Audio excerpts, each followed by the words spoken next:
आभाव काय हे? अरे सांगितलं ना गायत्री, मी दागिने आहेत हे. ज्याची तुम्हाला सर्वात जास्त गरज होती, अजूनही आहे.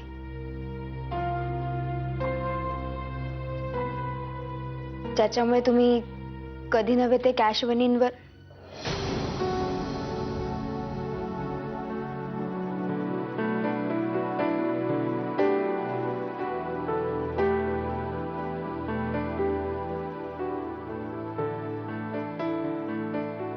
भैया हे कुठे गेले?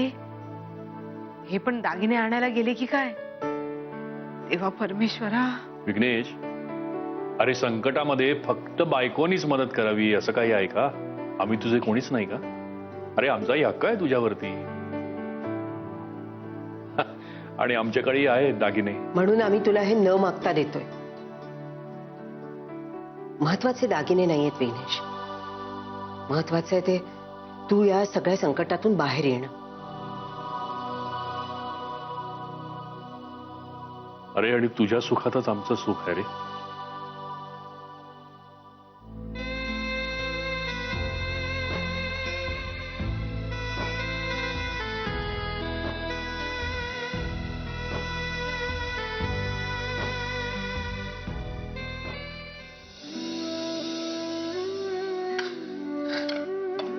अरे ते हे दादा, तू लाजवतो का मला?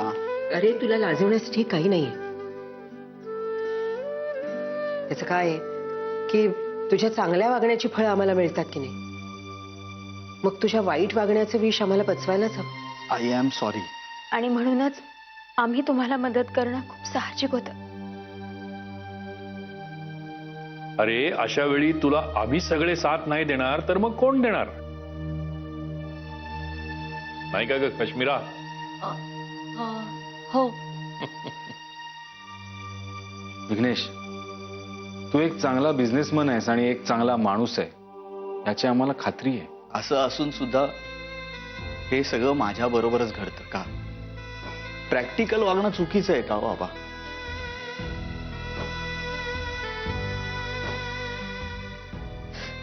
आज मी तुम्हाला खरंच सांगतो की मी कर्जात पार बुडालोय.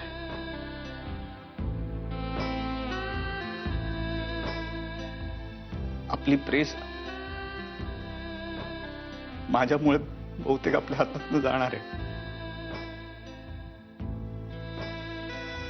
देणेकरी माझ्या मागे लागलेत पैशासाठी.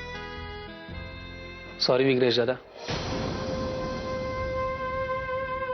हे सगळं आमच्यामुळे घडलंय. आमची खरंच चूक झाली.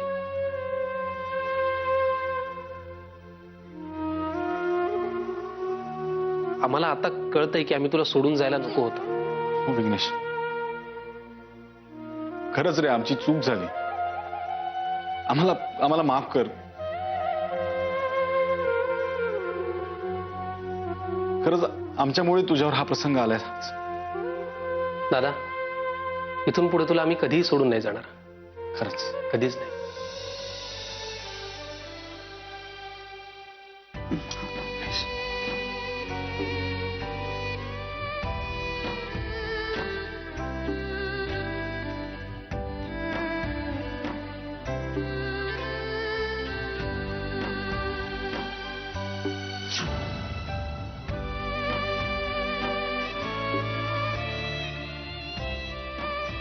दादा, आपण तिघेही आता परत एकत्र काम करू, नव्या जुमाने. तू अजिबात काळजी करू नकोस. आणि हो विघ्नेश, हे जगनभाई शर्मा सगळे माझ्या शब्दाखातर थांबतील रे. मी बोलतो त्यांच्याशी. सगळ्यांसमोर खरं सांगतोय, तुम्ही दोघं जण नव्हतात ना तर खूप त्रास झाला मला. खूप प्रॉब्लेम झाले. केबिन मध्ये एकटा बसायचो जेवायला, घास खाली उतरायचा नाही कशाचा. प्रॉब्लेम आला ना की तिकडे फोन काढायचो, तुझा नंबर डायल करायचो आणि म्हणायचं नो कट.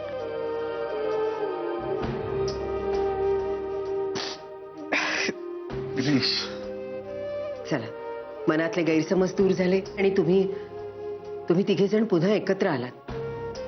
बरं वाटलं.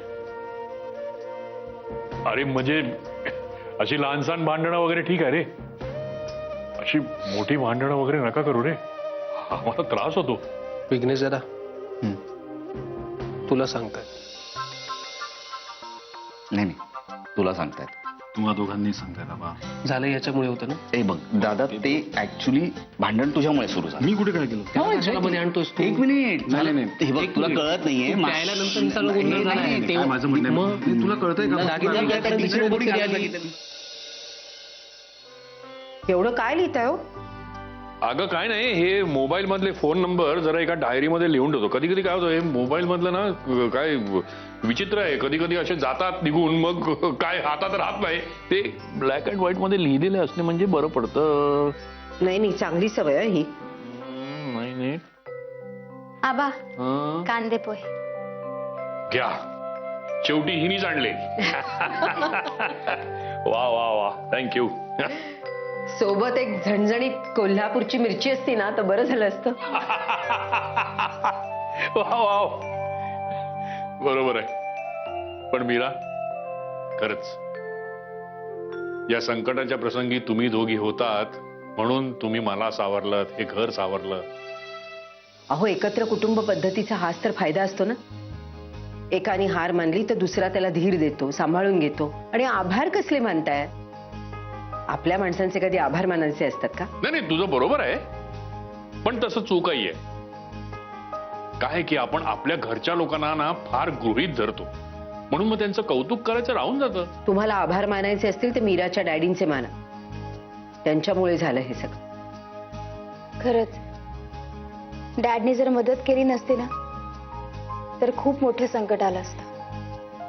मीरा, हा फोन घे आणि आत्ताच डॅडींशी बोल. हं.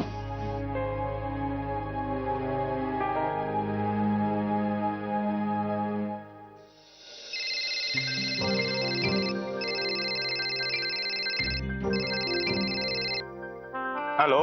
डॅड, हा मीरा, बोल ग बाळा. Dad, thank you. Thanks for everything. का ग, काय झालं? काय झालं असं अचानक तू एकदम अशी हळवी का झालीस? डॅड, तुम्ही मला माझ्या आयुष्यातलं सर्वात मोठं गिफ्ट दिलंय. माझं सासर वाचवून. काय सांगतेस काय? म्हणजे तुझा प्लॅन? Yes, Dad. आपला प्लॅन सक्सेसफुल झाला. सगळे गैरसमज मिटले डॅड, सगळे. प्रथमेश दादा, विघ्नेश दादा, ऋषी पुन्हा एकत्र आले. तुम्ही त्यांना बघायला हवं होतं मिठी मारताना. खूप प्रेम होतं त्यांच्या मिठीमध्ये. खूप रडले तिघं. झालेल्या चुकांची माफी मागितली डॅड. आणि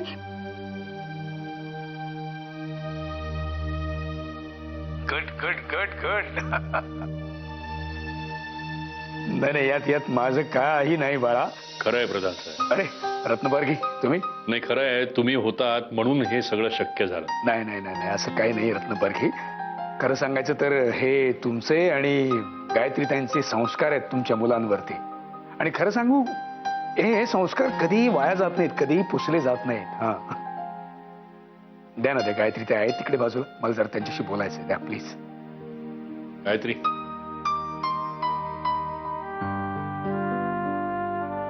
नमस्कार प्रधान साहेब. अरे नमस्कार गायत्रीताई, नमस्कार. खूप बरं वाटलं तुमचं घर पुन्हा एकत्र आलेलं ऐकून. खूप बरं वाटलं. हो, पण हे सगळं तुमच्यामुळे झालं. तुमच्या मदतीशिवाय हे होऊ शकलं नसतं. नाही तसं काही नाही गायत्रीताई.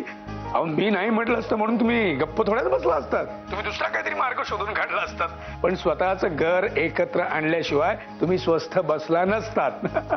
हाडाचा बिझनेसमन आहे मी, माणसं चांगली ओळखतो मी. हा. हो, पण म्हणून तुम्ही केलेली मदत कमी ठरत नाही. आज मी आम्हा सगळ्यांच्या वतीने तुमचे आभार मानते. नाही यात माझं खरंच काही नाही आहे. अहो, आणि आभार खरे तर मी तुमचे मानायला हवेत गायत्रीताई. कारण या निमित्ताने माझ्या मीराला हवं असलेलं सुंदरचं गिफ्ट मला तिला देता आलं. Thank you so much. मागच्या वेळी तुमच्यामुळे माझी देविका मला परत मिळाली. आणि आता खऱ्या अर्थाने माझी मीरा तुमच्यामुळे मला परत मिळते. मग आता या आनंदा प्रित्यर्थ एक जंगी पार्टी झाली पाहिजे. कधी येताय सांगा, मी इथे एक छान पार्टी आयोजित करते. ठरवा ठरवा, तुम्ही अगदी ठरवाल तेव्हा मी आणि देविका आम्ही अगदी धावत येऊ पार्टीला. हो पण आमचे जेवणाचे डबे आम्ही घेऊन येऊ बरं का घरनं. तर लेकीच्या घरचं पाणी बी पित नाही आम्ही. हा नक्की, आम्ही वाट बघते.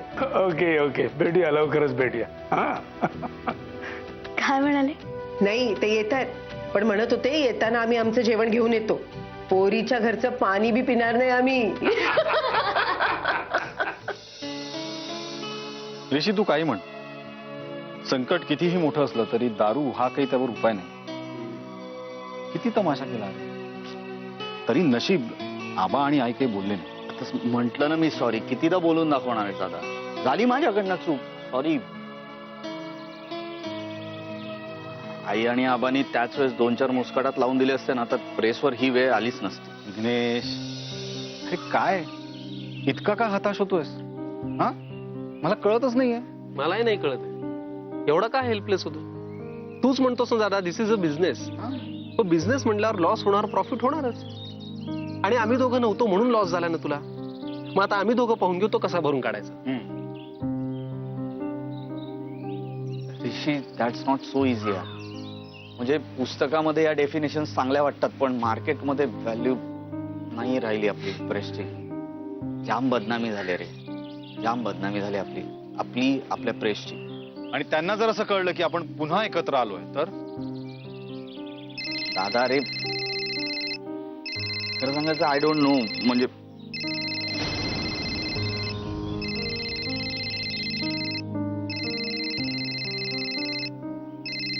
कोणाचा आहे वादवा.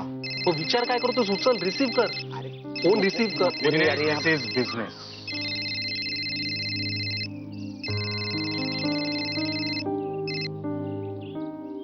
Yes mister Wadhwa. Good day Vighnesh. Yes sir. I think तू माझ्यावरती नाराज आहेस. ठीक आहे, पण मी तुला एक न्यूज देतो. ते ऐकल्यावर तुझी नाराजी नक्की दूर होईल. तुझी ऑर्डर कॅन्सल केली हे कळल्यावरती मॅनेजमेंटची एक मीटिंग झाली. त्यामध्ये असं ठरलं की पुन्हा जर त्या चुका होणार नसतील तर ती ऑर्डर तुम्हाला द्यायची. हा, पण तुम्ही तिघं एकत्र असाल तर. अहो, असतील तर म्हणजे काय, माझे भाऊ माझ्या सोबत आहेत. आम्ही एकत्र आलोय. थोडं मिसअंडरस्टँडिंग झालं होतं, पण आता सगळं क्लिअर आहे. मग ही ऑर्डर तुम्हाला मिळाली म्हणून समजा आणि लगेच कामाला सुरुवात करा. बाकी नंतर बोलू. मला एक अर्जंट फोन करायचा. वादवांनी कॅन्सल केलेली ऑर्डर आपल्याला पुन्हा देतात. अरे काय सांगतोय? अरे काय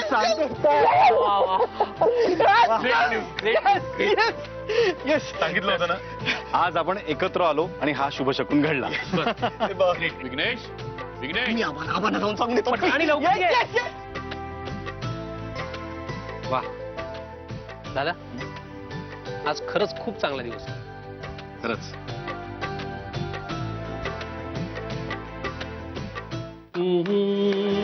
आबा, आबा, एक गुड न्यूज आहे. वाधवा सरांचा आता फोन आला होता, तर मॅनेजमेंटनी मीटिंग घेऊन असं डिक्लेअर केलं की आपल्याकडनं जी ऑर्डर कॅन्सल केली होती ते आपल्याला परत देत आहेत. अरे वा वा, ही चांगली न्यूज आहे. नाही, चांगली आहे. पण मीटिंग नक्की झाली असेल ना? झाली असेल, झाली असणार. त्याशिवाय का हा निर्णय घेतला. तू अभिनंदन तर कर त्याचं. अहो, करते ना. अभिनंदन. अरे वा वा वा वा वा. आबा, महत्वाचं काय माहितीये, प्रथमेश दादा आणि ऋषी पुन्हा ऑफिसला जॉईन करतात. वा वा. आणि खरंच मला त्यामुळे जास्त आनंद झाला. आता मला रिलॅक्स वाटतंय. Good good good. अरे, आता ही एवढी मोठी आनंदाची बातमी सांगितलीस, आता पार्टी व्हायला पाहिजे. हो, खूपच मोठी पार्टी व्हायला हवी. करेक्ट. हे माझ्या डोक्यातच आलं नाही. आबा, मी एक काम करतो, मी अभिलाषा वहिनीला सांगतो पावभाजी बनवायला आणि मीराला सांगतो पायनॅपल ज्यूस करा. पायनॅपल. हा हा. आणि आणि आणि हा, बाहेरनं कबाब मागूया ना. अरे नाही, हे फक्त खाण्याचं झालं. याचं काय? हो ना, नाही म्हणजे खाण्याबरोबर हे पाहिजेच, नाहीतर आनंद किंवा दुःख व्यक्त करता येत नाही ना. नाही का? आणि आणि तुझा ब्रँड कुठला आणि किती लागेल तुला, म्हणजे त्याप्रमाणे मागवायला पाहिजे, कमी पडायला नको. झाली ना चूक, झाली चूक माझ्याकडनं. सॉरी. तुम्ही किती लाजवणार आहात? उठाबशा काढू का आता? अरे नाही रे विघ्नेश, काय आहे की तुझा अभिमान वाटतो आम्हाला, म्हणून तू असं वागलास, त्याचं दुःखही फार होतं ना. आणि काय आहे, एखादी स्वच्छ गोष्ट असेल ना, त्याच्यावर एवढासा जरी डाग पडला ना, तरी तो खूप मोठा दिसतो. लक्षात ठेवीन. एवढंच सांगायचं होतं तुला, म्हणून बोलवलं होतं.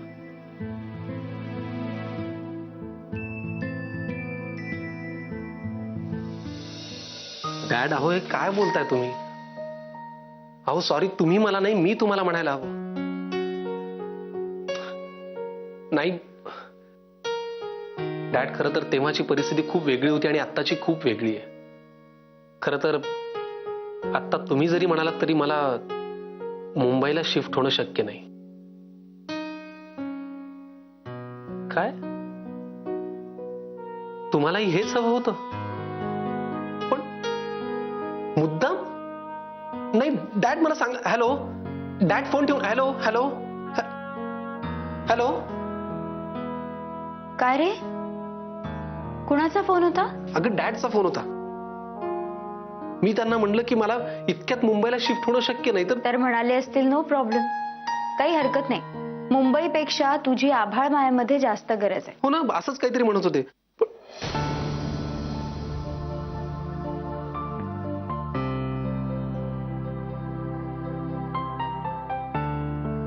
हे तुला कसं माहित? ऋषी, तू रागावणार नसशील तर सांगते की नक्की काय घडलं, कसं घडलं आणि कुणी घडवून आणलं. नाही नाही, मी तुला काही म्हणणार नाही प्लीज, पण मला हे कळलं पाहिजे की हे कुणी घडवून आणलं. सांगते.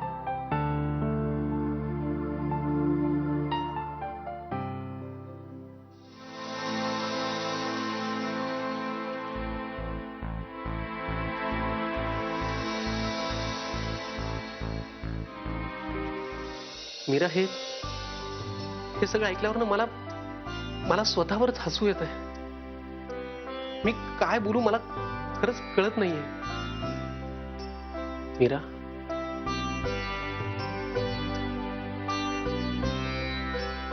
मला खरंच तुझा अभिमान वाटतो. तू आणि आईनी म्हणून हे जर केलं नसतं ना, तर माझं एक ठीक आहे ग. मला डॅडनी मुंबईला बोलवलं होतं, मी मुंबईला निघालोही होतो. पण विघ्नेश त्याला खूप त्रास होत होता.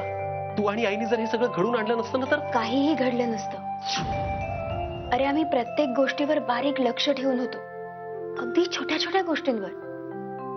कोण काय करतंय, कसं वागतंय, सगळं. फक्त आता एक रिक्वेस्ट आहे. बोल ना. हा जो काही आम्ही प्लॅन केलाय तो कोणालाही कळता कामा नये. विशेषतः कॅश वहिनी आणि अभिलाषा वहिनींना. त्यांना जर हे कळलं ना की मी आत येऊ का,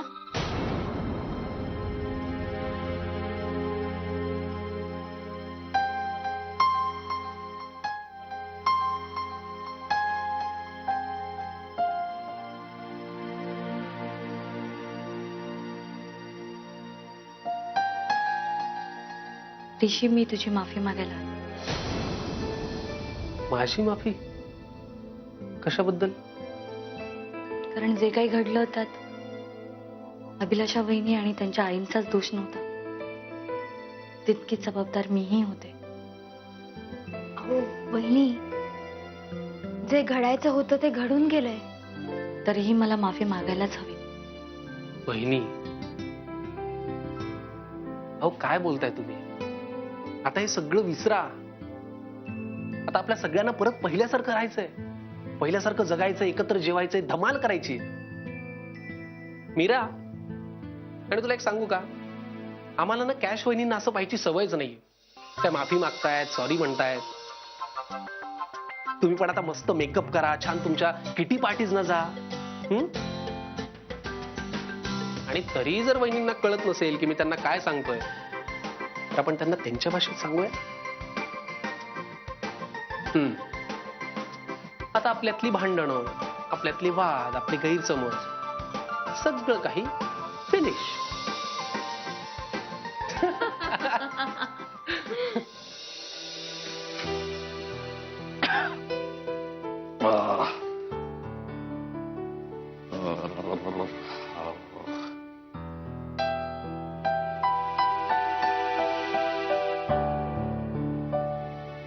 काय रे? नाही काढा आहे. ठीक आहे, काढा तो तो जरा धरलाय मग बाकी काय. काय झालं? म्हणजे आबा काय म्हणाले? त्यांनी बोलवलं होतं ना तुला, म्हणून विचारतोय. कशाला अजून मेलेल्याला अजून मारताय? अरे मी सहज विचारतोय, कारण तसंच काही खास कारण असल्याशिवाय आबा बोलवणार नाहीत ना तुला. हा खास काही नाही, म्हणजे असंच बोलवलं होतं ते सांगायला विचारायला. म्हणजे विघ्नेश, दारू पिऊन धिंगाणा घालताना तुला काही वाटलं नाही, आणि आता काय लाजतोस एवढा? सांग ना, काय झालं? काय म्हणाले आबा? उठाबशा काढू का आता मी? कान पकडू का काय? मोठा भाऊ म्हणून तुझी माफी मागतोय ना. हे बघ, आबा आणि आईना जे सांगितलं ना तेच तुला आता सांगतो. यापुढे माझ्या हातनं हे असं काहीही होणार नाही. ते सगळं ठीक आहे विघ्नेश, पण आता जास्त विषयांतर न करता काय घडलं ते सांग. म्हणजे आबा काय म्हणाले? खरं सांगू दादा, आबा आणि आई काय म्हणाले त्यापेक्षा ना मला काय रिअलाइज झालं ना ते तुला सांगतो. फ्रस्ट्रेशन मध्ये आपण दारू पितो, आपण म्हणजे मी प्यायलो, पण त्याचा स्वतःलाच त्रास करून घेतो. आणि सर्वात जास्त त्रास कोणाला होतो ना, तर आपल्या आई बाबांना.